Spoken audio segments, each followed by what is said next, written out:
दोस्तों, like share subscribe करते हुए जाना और मुझे सपोर्ट करना। आगे बढ़ते हैं कहानी की ओर। नई-नई शादी में सहवास एक बड़ी भूमिका निभाता है। हर लड़की की ख्वाहिश होती है कि उसे शारीरिक सुख की प्राप्ति हो, लेकिन सच्चाई अलग है।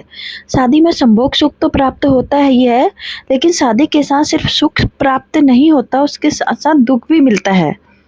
जब मैंने राहुल से शादी की, तो मेरी ज़िंदगी में एक नई शुरुआत हुई थी। मैं हमेशा से एक आधुनिक और स्वतंत्र विचारों वाली लड़की रही हूँ। पढ़ाई के बाद नौकरी ज्वाइन की, अपने सपने सजाए और सोचा था कि शादी के बाद भी सब कुछ वैसा ही चलेगा। लेकिन जब मैंने ससुराल में कदम रखा, तो मुझे समझ में आ गया कि मेरी ज़िंदगी का ये नया अध्याय कुछ अलग होने वाला है। मेरी सास बिमला देवी एक बेहद पारंपरिक और सख्त महिला थी। उनका हर काम नियम और परंपराओं के दायरे में होता था और उनसे जरा भी अलग कुछ करने की इजाज़त नहीं थी। जैसे ही मैं घर में आई, उन्होंने मुझे हर काम के अपने तरीके से करवाना शुरू कर दिया। मुझे लगा मैं तो कभी इस माहौल में ढल ही नहीं पाऊंगी, तो हर छोटी बात पर मुझे टोकती थी। ऐसे नहीं, वैसे करो, घर की बहू ऐसे नहीं बोलती, तुम्हारी नौकरी घर के काम से ज़्यादा ज़रूरी नहीं है। ऐसी बातें सुन सुन कर मेरा दिल घबरा जाता था। राहुल समझाने की कोशिश करता, लेकिन वो भी अपनी माँ के सामने ज़्यादा कुछ नहीं कर पाता था। कई बार तो मुझे लगा जैसे मैं इस घर में अजनबी हूँ। फिर एक दिन ऐसा हुआ जब मेरे सब्र का बांध टूट गया।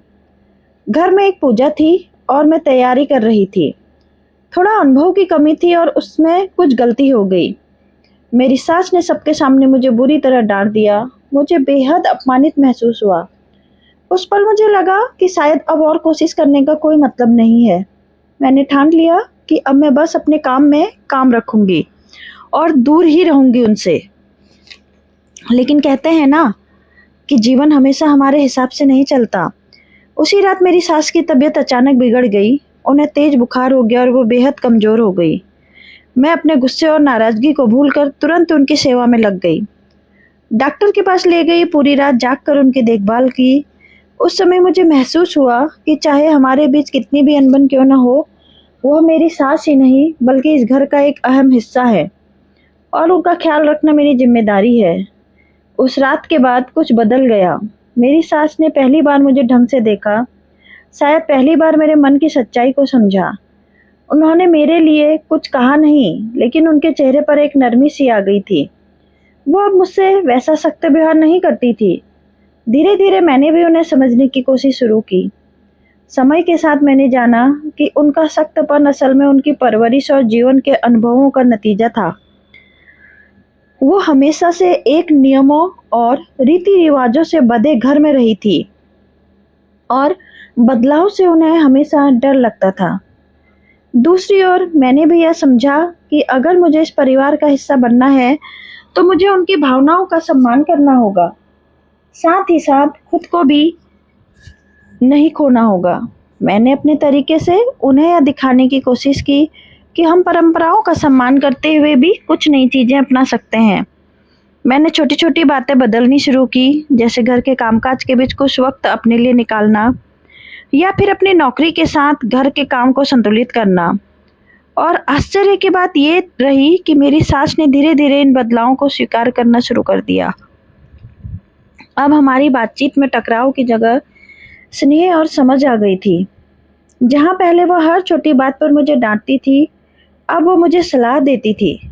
मुझे उनकी आंखों में स्नेह और अपनापन दिखने लगा था, जो पहले कहीं छिपा हुआ था। आज मैं अपनी सास के साथ एक ऐसा रिश्ता साझा करती हूँ, जिसे मैं कभी सोच भी नहीं सकती थी। वे मेरी सास से बढ़कर मेरी माँ बन गई। हम दोनों एक दूसरे का ख्याल रखते हैं, एक दूसरे की ज़रूरतों को समझते हैं और सबसे महत्वपूर्ण बात, एक दूसरे का सम्मान करते हैं। मेरी ये यात्रा आसान नहीं थी, लेकिन मैंने सीखा कि किसी भी रिश्ते को समझदारी, धैर्य और प्यार से सुलझाया जा सकता है। रिश्ते बनाने के लिए कभी-कभी हमें अपने अहम और नाराज़गी को पीछे छोड़कर दूसरे व्यक्ति की भावनाओं को समझने की हमें ज़रूरत होती है। आज मैं गर्व से कह सकती हूँ कि मेरी सास मेरी सबसे बड़ी सहारा है और ये रिश्ता मेरी समझदारी और उनकी ममता का नतीजा है। दोस्तों, अगर आपको कहानी अच्छी लगी तो कमेंट बॉक्स में कमेंट ज़रूर कीजिएगा। Thank you so much for listening my story.